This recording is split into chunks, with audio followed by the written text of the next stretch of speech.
اللہ کے رسول علیہ السلام فرماتے ہیں 3 چیزوں میں دیر نہیں کرنا۔ نمبر 1 نماز کا وقت ہو اس میں دیر نہیں کرنا۔ نمبر 2 جب کسی کا انتقال ہو جائے اور جنازہ تیار ہو تو تدفین میں دیر نہیں۔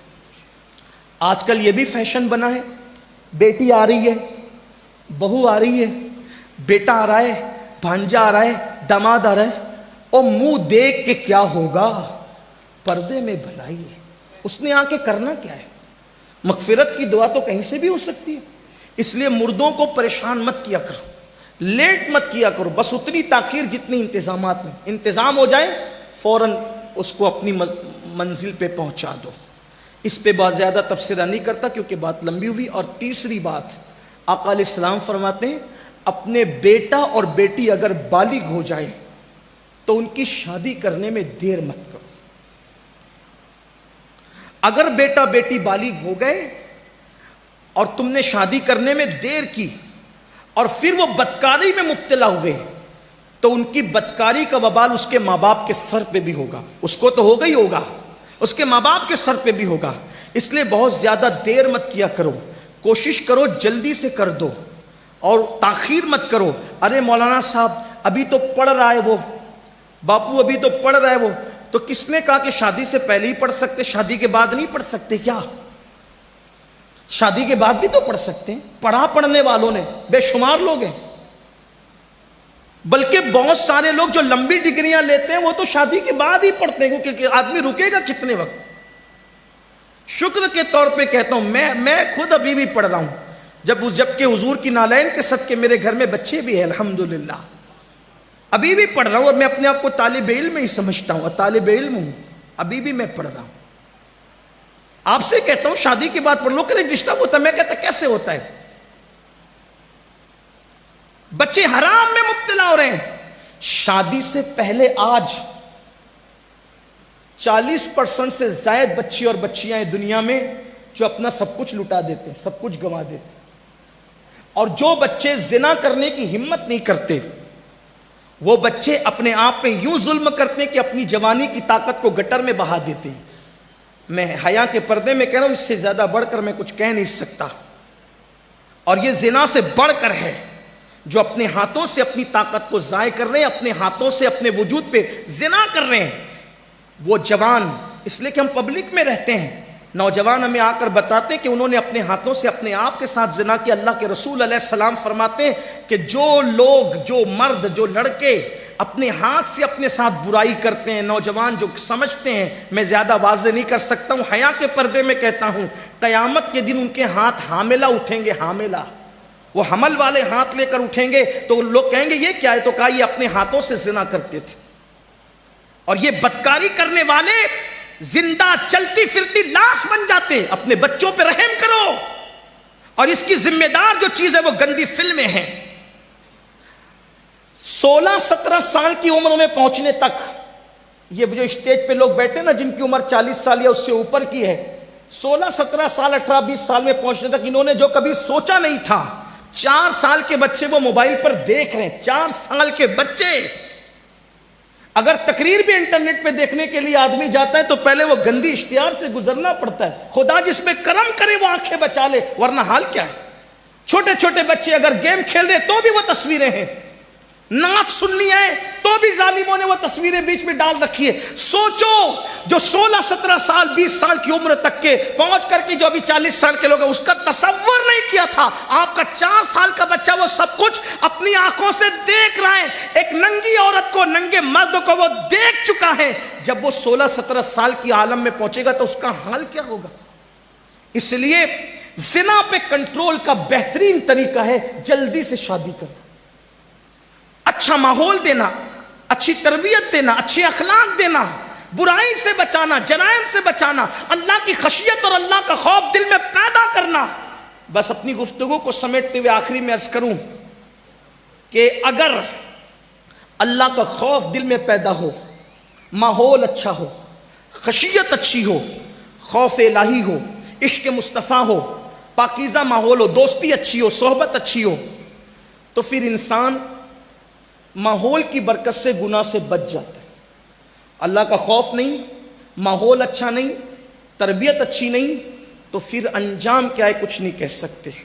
بس جاتے جاتے ایک روایت پڑھتا ہوں اور اپنے جوانوں سے کہتا ہوں کہ ہر خطبے کے آغاز میں جو نکاح کا خطبہ ہے، قاضی نکاح یہ آیت پڑھتا ہے سورہ نساء کی، یا ایھا الناس اتقوا ربکم الذی خلقکم من نفس واحدہ، اے لوگوں اپنے رب سے ڈرو جس نے ایک جان سے تم سب کو پیدا کی۔ دوسری آیت بھی پڑھی جاتی ہے، اس میں بھی یہی ہے، یا ایھا الذین آمنوا اتقوا اللہ حق تقاتہ، اے ایمان والو اللہ سے ایسے ڈرو جیسے ڈرنے کا حق ہے۔ تیسری آیت پڑھی جاتی ہے، اس میں بھی یہی عنوان ہے، یا ایھا الذین آمنوا اتقوا اللہ وقولوا قولا سدیدا، اے ایمان والو اللہ سے ڈرو۔ تینوں آیتوں میں پہلے اللہ سے ڈرنے کا ذکر ہے۔ اگر اللہ کا ڈر ہو، ڈر، خوف، آدمی ہر گناہ سے بچے گا، ہر گناہ سے۔ اور تنہائی اگر کوئی چیز آباد کرا سکتی ہے تو وہ اللہ کا خوف ہے، اللہ کی خشیت۔ آج ہمارے دلوں میں وہ اللہ کا خوف نہیں جو ایک سچے مومن کے دل میں ہونا چاہیے۔ اگر سی سی ٹی وی کیمرے لگے ہونا تو منہ کے گٹکا بھی ہم تھوکتے نہیں ہے کہ سی سی ٹی وی کیمرہ لگا ہے نا۔ سی سی ٹی وی کیمرہ لگا تو ہم کھڑے ہو کے پانی بھی نہیں پیتے، لیکن اللہ دیکھ رہا ہے، سب کچھ کرتا ہے۔ سوچیں نا، وما قدر اللہ حق قدری، تم نے اپنے اللہ کی ایسی قدر نہیں کی جیسا قدر کرنے کا حق تھا۔ کب تک گناہ کرو گے؟ اللہ دیکھ رہا ہے اور بہت غیرت والا ہے، اور اس کی پکڑ بڑی سخت ہے۔ ان بطش ربک لشدید، اس کی پکڑ بڑی سخت۔ جو نوجوان زنا کرتے ہیں انہیں پتہ ہونا چاہیے، حدیث پاک میں آتا ہے کہ جو زنا کرتا ہے اور پھر نہاتا ہے، غسل کرتا ہے، تو اس کے ہر غسل کے ہر قطرے کے بدلے میں 1 سال کا گناہ اس کے نامہ اعمال میں لکھا جاتا ہے۔ تو جتنے قطرے ہوں گے اتنے سال کا گناہ اس کے نامہ اعمال میں لکھا جائے۔ اور جتنے قطرے گرتے ہیں زنا کے غسل کے بعد، اس سے شیاطین پیدا ہوتے ہیں، وہ سارے شیاطین قیامت تک پاپ کریں گے، اور ان سب کے پاپ کا عذاب اس کے سر ڈالا جائے گا جس کے زنا کے غسل سے وہ شیاطین پیدا ہو۔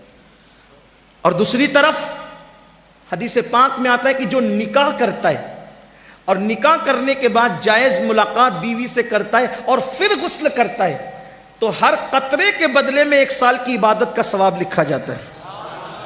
اور جتنے قطرے ہوتے ہیں ان کی تعداد کے برابر فرشتے پیدا کیے جاتے ہیں، اور قیامت تک وہ جتنی عبادت کریں گے اس سب کا صلہ اس کو ملے گا جس کے غسل کی قطرے کی تعداد کے برابر وہ فرشتے پیدا ہوئے۔ بہت سستا سودا ہے، اس لیے نکاح کرو۔ اور نکاح کی ضرورت ہے، میں اپنے بڑوں سے معافی مانگتے ہوئے کہوں، نکاح کی اگر ضرورت ہے، گھٹ گھٹ کے نہیں رہنا گھر میں، اپنے ماں باپ کے کان میں کہہ دینا میری شادی کر دو، یہ کوئی بری بات نہیں۔ چھپ کے زنا کرنے سے اچھا ہے کہ ماں باپ کے کان میں خود نہیں کہہ سکتے، بھابھیوں سے کہلوا دو، بھائیوں سے کہلوا دو، دوستوں سے کہلوا دو میری شادی کر دو، یہ کوئی گناہ نہیں۔ کچھ لوگ کہتے ہیں شرم آئے گی، اگر کوئی نوجوان کہتے میری شادی کر دو تو عورتیں باتیں کرتی، اللہ اس کو کیا ہو گیا، یہ پاگل تو نہیں ہو گیا، یہ ہمارے خاندان کی روایت تھی، اتنا بدبخت نکلا، اتنا مجرم نکلا، اتنا گندا نکلا، کہہ رہا میری شادی کر دو۔ میری بہن، زنا سے تو بہتر ہے نا وہ کہہ رہا ہے میری شادی کر دو۔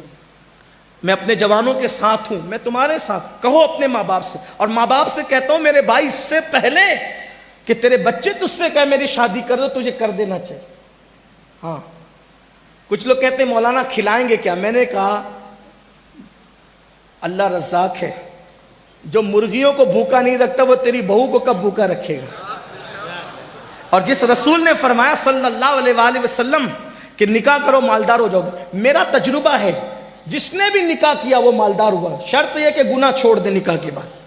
ہاں، اور بیٹیوں سے بھی کہتا ہوں کہ اگر ان کو یہ حاجت ہو کہ ان کا نکاح ہونا چاہیے تو وہ کسی کا ہاتھ پکڑ کر بھاگنے کی بجائے وہ شرافت کے ساتھ اپنی ماں کے کان میں کہہ دے کہ میری شادی کر دیجیے، یہ بھی کوئی عیب نہیں۔ بیٹیوں کے لیے بھی عیب، کیونکہ جتنے حقوق بیٹوں کے اتنے حقوق بیٹیوں کے۔ جام نگر والوں یہ نہیں کہنا میں بگاڑنے کے لیے، واللہ کسی کا ہاتھ پکڑ کر بھاگنے سے تو اچھا ہے نا کہ تیرے کان میں تیری بیٹی کہہ دے کہ میری شادی کر دو۔ یہ کوئی جرم نہیں ہے، یہ کوئی گناہ نہیں ہے۔ اس لیے جہالت کی وادیوں سے نکلو، اسلام میں بہت وسعت ہے. جتنا فری اسلام انسان کو چھوڑتا ہے کوئی نہیں چھوڑتا. جتنا انجوائے اسلام کے پاس ہے، جتنا انجوائے اسلام کے پاس ہے کسی کے پاس نہیں ہے. ہاں، اور مذہب میں دھارمک ہے تو بائک پہ بیوی کو لے کے نہیں گھوم سکتے. توجہ کر، اور مذہب میں آدمی دھارمک ہے، مذہبی ہے، بیوی کو بائک پہ لے کے نہیں گھوم سکتا. میں نے کہا چھوڑ یار، ایسا دھارمک پن کیا چیز. میرے نبی نے تو سنت بنا دیا بیوی کو اپنی سواری پر بٹھانا. اتنا انجوائے ہے کسی مذہب میں؟ اوروں کے یہاں تو بیویاں ہی نہیں ہیں. اسی لیے سفید داڑھی ہونے کے بعد بھی زنا کے جرم میں لوگ جیل کی سزائیں کاٹتے ہیں. ہمارے یہاں تو الحمدللہ نکاح سنت ہے، نکاح عبادت ہے، نکاح مذہب کا حکم ہے، نکاح پسندیدہ ہے. نکاح کرنے سے ارے یہ کیا ثواب کم ہے کہ جتنے غسل کے قطرے اتنے سال کی عبادت؟ ذرا کاؤنٹ تو کر لو، مجھے بتاؤ نا. ہے کسی مذہب میں کسی مذہب کو گالی نہیں دے رہا ہوں، لیکن اپنے مذہب کا حسن بیان کر رہا ہوں. جس مذہب میں غسل کرنے پر بھی شادی کے بعد یہ ثواب ہو، آپ بتائیں نا. ہے کہیں فرشتوں کی اتنی تعداد پہ پیدائش ہو رہی ہو، عبادت کر کے ان کا اجر ہمیں مل رہا ہو، تو کوئی بیوقوف ہے، کوئی نادان ہے خود کی بیوی کو چھوڑ کر زنا کے اڈے پہ جائے گا؟ یہ فضیلتیں اسی لیے بیان ہوئی کہ جرائم پر روک لگے. تو میں کیا عرض کر رہا تھا، اور جگہ یہ ہے کہ جو دھارمکتا یہ ہے بیوی کو بائک پہ لے کے نہیں گھوم سکتے، لوگ کیا کہیں گے. میں نے کہا میرے نبی نے تو سنت بنا دیا اپنی سواری پر اپنی ازواج پاک کو. کیسے؟ ایک خوبصورت سا واقعہ یاد آیا. ہم حضور کی سیرت بھول گئے. بڑی معذرت کے ساتھ یہ بھی کہتا ہوں، ہیرو کرکٹر اس کی زندگیاں یاد کی، حضور کی سیرت ہی یاد نہیں. اور حضور کی سیرت ہم نے نہ کبھی پڑھی. اچھا جب کبھی یہ بیان کرو نا، لوگ کہتے ایسا ہے، ہم نے تو کبھی نہیں سنا. تو نے نہیں سنا تو اس کا مطلب کیا ہے ہی نہیں. آدمی جو چیز نہیں جانتا اس کا دشمن ہوتا ہے. نہیں سنا تو بھئی آپ کو سننا چاہیے تھا نا، نہیں پڑھا تو آپ کو پڑھنا چاہیے تھا. خیبر کے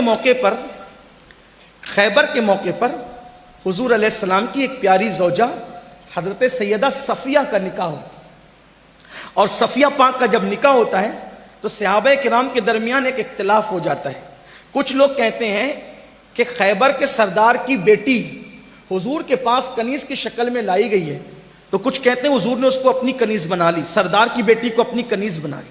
کچھ لوگ کہتے ہیں نہیں حضور نے نکاح کیا، کچھ کہتے ہیں کنیز بنائی. کچھ تو صحابہ میں سے کوئی کہتا ہے چھوڑو ابھی بحث نہ کرو، بات نہ کرو، ابھی دیکھیں گے. حضور جب اس خاتون کو اپنے ساتھ لے کے چلیں گے تو اگر حضور پردہ کروائیں گے تو سمجھ لیں گے کہ حضور نے نکاح کیا، اور اگر حضور پردہ نہیں کروائیں گے تو کیا سمجھیں گے کہ حضور نے اس کو اپنی کنیز بنا لی. حضور نے پردہ کروایا اور حضور نے حضرت صفیہ کو اپنی اونٹنی پر اپنے ساتھ بٹھایا. تو چونکہ ان کے قبیلے میں جنگ تھی تو جنگ کی وجہ سے وہ سو نہیں سکی تھی، تو بہت جاگی ہوئی تھی. بھائی اگر کہیں فساد ہو رہا ہو تو کیا کچھ لوگ بیٹیاں اور بچے پلنگ پہ گدے ڈال کر کے سوئیں گے؟ نہیں ہوگا نا ایسا. تو وہ تو ہر آدمی تو جاگتا رہے گا، ٹینشن میں رہے گا. جنگ تھی، جنگ کے حالات تھے. سیدہ صفیہ سو نہ سکی. جب سو نہ سکی تو بہت جگی ہوئی تھی. اب جب حضور کے پاس آئی، دیکھو یہ بھی حضور کا طریقہ تھا، جب آئی نا سردار کی بیٹی تھی، کنیز بنا کر لائی گئی، تو سرکار نے فرمایا دیکھو تم سردار کی بیٹی ہو، اگر تم چاہو تو تمہارے ساتھ نکاح کر لیں، اور اگر تم چاہو تو ہم تمہیں آزاد کر دیتے، تم اپنے باپ کے پاس چلی جاؤ، تم سردار کی بیٹی ہو. لیکن میرے آقا ہیں ہی ایسے تھے نا، جو دیکھ لیتا تھا دل و جان سے قربان ہو جاتا. ارے بن دیکھے جب یہ عالم ہے، دیدار کا عالم کیا. پوری دنیا آج ان کے عشق میں بے چین ہے. کہنے والے کہہ رہے ہیں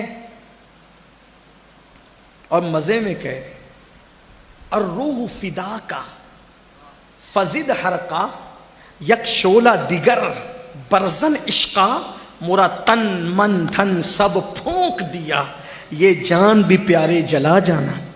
آخر لوگ ان کے عشق میں جلنے کی بات کر کیوں رہے؟ وہ ہے ہی ایسے. تو جب بگر دیکھے یہ جان بھی پیارے جلا جانا ہے، بگر دیکھے یہ عالم ہے، تو صفیہ نے پورا وجود ناز اپنی آنکھوں سے دیکھا. وہ قد زیبا جس کے بارے میں حضرت امیر خسرو کہتے ہیں پری پے کر نگارے سر وہ قد لالا رخسارے سراپا آفت دلبود شب جائے کے منبودم. اور میرے امام کہتے ہیں وہ کمال حسن حضور ہے کہ گمان نقص جہاں نہیں, یہی پھول خار سے دور ہے, یہی شمع ہے کہ دعا نہیں. کرے چارہ سازی کرے چارہ سازی زیارت کسی کی, بھرے زخم دل کے ملاحت کسی. حسن تیرا سا نہ دیکھا نہ سنا کہتے ہیں اگلے زمانے والے, جگمگا اٹھی میری گور کی خاک تیرے قربان چمکنے والے. کیا مہکتے ہیں مہکنے والے, بو پہ چلتے ہیں بھٹکنے والے. صفیہ سے کہا صفیہ اگر چاہو ہم تمہیں آزاد کرتے ہیں, اپنے باپ کے پاس چلی جاؤ, ہم عزت داروں کی عزت کرتے ہیں, اور اگر چاہو تو تمہیں نکاح میں لیا جائے. صفیہ کہتی ہے آپ کے پاس آ کر کوئی واپس کیسے جانا چاہے گا. صفیہ نے فیصلہ کیا سیدہ ہم آپ کے ساتھ رہیں گے. نکاح ہو گیا. حضور نے اپنے ساتھ بٹھایا اونٹنی پر. اب جب اونٹنی پہ وہ بیٹھی نا تو بیٹھے بیٹھے وہ یوں کرتی, ایک فیلنگ ہوتی ہے نا, آج جب سواری چلتی ہے تو وہ بیٹھی ہوئی تھی تو بیٹھے بیٹھے روایتوں میں آتا ہے وہ یوں کرتی تھی. وہ جب یوں کرتی تھی نا تو حضور اپنا ہاتھ ان کے سر پہ رکھ دیتے تھے اور ہاتھ سے ان کو اپنے ہاتھ سے ان کو یوں سہارا دیتے تھے اور کہتے تھے صفیہ صبر کرو تھوڑی دیر میں منزل آ جائے گی.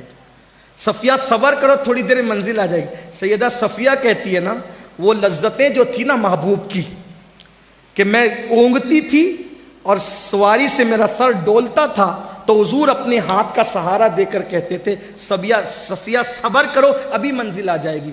تو جس مذہب میں بیوی کو ساتھ بٹھانا اپنی سواری پر جس نبی نے سنت بنا دیا, اس مذہب سے زیادہ انجوائے کس مذہب میں ہو سکتا ہے. ہمارے یہاں دقیانوسیت نہیں ہے, ہمارے یہاں جو ہے وہ خیالات کی تنگی نہیں ہے, ہمارے یہاں اندھیرا نہیں ہے. اگر کوئی پردے کی پابندی کے ساتھ اپنی سواری پر اپنی بیوی کو لے کر کے بیٹھتا ہے تو ہم اس پر کوئی کرٹیسائز نہیں کرتے. ہمارے مذہب نے منع ہی نہیں کیا, بس شرط یہ ہے کہ جو حدود مقرر ہے وہ حدود رہنی چاہیے, حد سے مت بڑھو. ہاں اگر کوئی بے پردہ بٹھا کر کے بازاروں کی سیر کرا دے, زینت کرا دے, تب تو منع کیا جائے گا. پردے کی پابندی ہو, جو احکامات ہے اس کی پابندی ہو, اور اپنی سواری پہ بٹھائے. تو اس اعتبار سے تو حضور علیہ السلام نے بھی اپنی سواری پر بٹھایا ازواج پاک کو. تو میں یہ عرض کرنا چاہتا ہوں زنا کی طرف جانے کی بجائے حلال اسلام نے آلٹرنیٹ دیا ہے نا, اس کا استعمال کرو.